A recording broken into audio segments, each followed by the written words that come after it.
How's it going, everyone? I'm Ricky and welcome to the Realm of Colour. In today's video I'm going to be going through my old Golden Demon entries to show what was strong about them and why they managed to get a demon in the first place, and also all the weaker areas which stopped them from reaching silver or gold level. I'll also be going through some of my finalist pieces to see why they didn't reach a demon level in the first place. The goal of this video is to give you hints on what to look out for on your painting competition entries and hopefully help you reach the next level of your painting. Please be aware that this is not a do this and you'll win video. It's merely an example of how you can improve your miniatures. Let's take a look at my first Golden Demon entry that won a bronze in 2014. In the dual category, it was this Dark Elf Corsair versus Empire Soldier. Now imagine the Empire Soldier is a ship crewman, and the Corsair, being a Dark Elf crewman, is attacking their ship. So, first of all, the general theme of it, I feel, helped me get a demon. It's a little bit different, I suppose, from what you see. Now, I did do a bit of a, what we call it, palisade, the railings. I'm not quite sure of the ship. So you got the cannon. Now, of course, the cannonballs wouldn't just be sitting there in a pile on a ship. They'd be rolling all over the place. So straight away, that's one side that could have let it down. I guess not very realistic. I didn't do any research on how you would store cannonballs on a ship so they don't run around. So let's start off with areas that probably failed it a bit. I think it's lacking a lot of detail. So by that I mean, although I've got the cannon has got its fuse lit, the soldier originally was going to have a what do you call it? Like basically a fire stick to light the fuse, and he was supposed to be dropping it out his hands, but I ran out of time. Or I could have possibly given him a weapon, so he could have drawn a dagger, seeing the Dark Elf coming to attack him. So you see, the painting is not bad. It's obviously well enough painted to get the attention of the judges, and I feel one benefit of it is it has a good theme to it. As I said, it's lacking the details such as the Empire Soldier having no weapons, the drawing where the Corsair is fly kicking the Empire Soldier in the face is, I don't know, it's not very well concealed. You quite clearly see the join, so you can literally see the pin. That there's a bit where the models come apart, because it's 9 years old now. Other places where it has been let down. So this paperclip that the Corsair is holding is supposed to be rope. Now, these days, I would literally probably spend about 2 or 3 hours drawing lines on that rope to make it look like rope. And also, it would have benefited if it came to the edge of the base. So the cut off of the base is where the rope cuts off in the scene. Now, at the moment, it kind of looks like his rope snapped and he's just free falling through the floor, through the air, not the floor, and literally just smashing into this guy. I feel like the theme was alright. I had a good idea in my head. I just didn't have the skills at the time to execute it very well. So maybe one day I can recreate this, but better.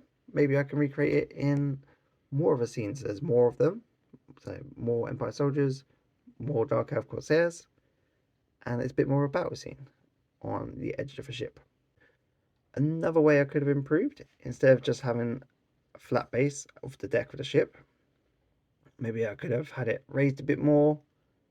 I could have had some underneath detail to it. So let's look at what was good about it and how it was good enough to win a demon at the time, which I don't believe these days it would win a demon because the standards shot up so much over the past few years. It's insane. I did go through adding the texture on the barrel. So that's actually one of my favorite parts. Now these days, looking at it, the grain on the barrel is a bit thick, so I would do it quite a lot thinner these days. It would take even longer. but it would be worth it. And maybe some extra weathering on the barrel. It's been out at sea, so it would probably have quite a lot of moss growing on it from the sea air and how damp it gets. So I have done that bit on the decking. As you can see here, some green. I mean, it's a bit dusty in the corner. It's very old. You can also see grain effects on the frame of the cannon. Let's have a look on this side. Again, it's a little thick, so that could have been done with being finer. Other areas where I feel was good, my color choice was on purpose here, and it's probably one of the first times I actually thought about what color choices I'm using instead of just painting whatever colors I wanted. So I've replicated the color scheme on both the Empire Soldier and the Corsair. The Empire Soldier has bright blue and red, whereas the Corsair has like more purplish red and grey blue. And they both got brown. The Empire Soldier's brown is lighter than the Corsair, showing the classic examples of good first evil with a bright colour scheme for good, a darker colour scheme for evil. One of my favourite parts is the Corsair's cloak. I was very happy with the blending I did from the scales to the edge of the cloak. I was very happy with. And like this area here, I was also really happy with the blending I did on the Empire Soldier's cloak. I thought that came out really well. And also the inside of the Corsair's cloak. Also, one thing I'm very happy with was the Empire guy's face. I was really happy with how the hair came out, his little teeth and his eyes. But that gets masked quite a bit by the boot in his face. And the Corsair, his face was quite a bit harder to get much detail on, and I covered it with this wire being the rope. So yeah, I would not cover a model's face as much as possible, even in a combat scene. So that's my first one. In conclusion, it was lacking detail. I feel the overall colour scheme wasn't crisp enough and lacking a bit of weathering to it. Yeah, that is my first entry. Now my second entry, this one I have unfortunately sold. It's my Orruk Mega Boss. I entered this in the 2016 Age of Sigmar Golden Demon. It's one of the mini Golden Demons that they were doing at the time. They did a few of them each throughout the year, such as 40k ones, Horus Heresy ones. And the Mega Boss had just come out, and I loved the model so much, I knew I had to paint it. And as I started building it, I was like, you know what, I'm going to enter this into Golden Demon for Age of Sigmar. So, one of the bad points on this model, quite clearly, is the base. I've got an old example of this being sitting next to a trophy. You can see it's just a bit grey, a bit of flock on there. Grey, the stones were just dry brushed. There's some detail on it, but not a huge amount of detail on it. And I feel it was just overall a bit boring, and that let down the model massively. I think that was one of the biggest reasons why it didn't do better. So another bad point was the consistency of the armor highlighting. As you can see on the left foot, that's the first one I did. The highlighting is pushed a bit more. It's a bit brighter on the top areas, and I'd say the highlighting is a bit crisper. And as I went through the armor, highlighting certain areas and shading certain areas, I think I started rushing a bit more because I started running out of time. So consistency is key throughout the entire piece to get not only noticed, but also to get a higher position in the ranks and win a trophy. So the good points in this that I feel pushed it above some of the other entries is the skin. I put a lot of effort into the skin. In the face, I went into extra detail. I've added some wrinkles on the forehead. On the back, I've added some like liver spots and stuff. I haven't actually got the model in front of me, so I'm going from memory here. I believe I did some on the head. I'm not very sure, but you'll be able to see on the screen if I did or not, if I'm lying. Other things, I did some little crisp freehands. You can see the skull on the shoulder pad on the left, and also there's little triangles on the axe. I did them fairly neatly, but looking close enough, they're not all the same. Some of them are different sizes and different widths, which you can get away with, I guess, with orcs, because if an orc painted it, then an orc's not going to be the neatest. But at the same time, consistency is key, and it could have let the piece down a bit. So the metal was a little bit of a letdown on it. Maybe non-metallic metal could have made it a bit more interesting, or a bit of extra weathering or extra colours in it, maybe reflecting the armour. Bits I was very happy with was small little details such as the teeth on the necklace. I thought I did them very neatly. And the bone in general, I'm really happy with the huge skull on the shoulder pad. I loved the way that turned out. But again, some of the highlights are a bit thick, or they're a bit too, I don't know how would you say it, solid instead of blended in nicely. So that could have let it down. So this is one of the few models I did get feedback on. If you get the chance to ask for feedback, always go for it. Because these judges have sat looking at your miniature and they've scrutinized each bit, and they'll be able to tell you what bits you're lacking on and what bits to improve on. And generally, most of the time, they will be not harsh on you, but they'll be honest with you. And they'll tell you which bits you can improve on each time. I believe, from memory, it was the base that was really lacking on it and the overall consistency of the piece. Okay, just to round out, as time's getting on, I will quickly go through a few of my finalist pieces and have a look at why they didn't get into winning a trophy. We can go quite far back. I can't remember what year I entered this guy. The Goros Warhoof. I have since then rebased it. He was on an old rectangular base for Warhammer Fantasy, but he's now, then when Age of Sigmar came out, I put him on a round base. Now this is a great example of what I do. So just like my Orc Megaboss, I sold that one, and stupidly most of the time I either sell my models or I repurpose them into armies, or I generally just don't take good enough care of them and they get knocked around. I would say on here the reason why it didn't get any higher, the highlights on the horse body, they're not very realistic. I would say they should have been blended in better, and really just instead of a sharp edge highlight, which you would expect on armor, so I could have done a fair effect on the horse skin. Also, there are some areas like the wood's a bit plain, the metal again it's plain. Metal's always been one of my hardest areas to do. I'm gonna look more into non-metallic metal. I will have a video up actually this week on that. The freehand, I guess, a bit odd. Could have been done to look like it's more branded on there, so I could have had the area around it looking more saw. At the moment, it just looks like it's been stamped on there. Although the freehand is fairly neat, it just doesn't feel right sitting there on the hind leg. The hair on the back, it's just a bit boring, I guess. Other finest pieces. I went at this Khal Jericho bust into the open category.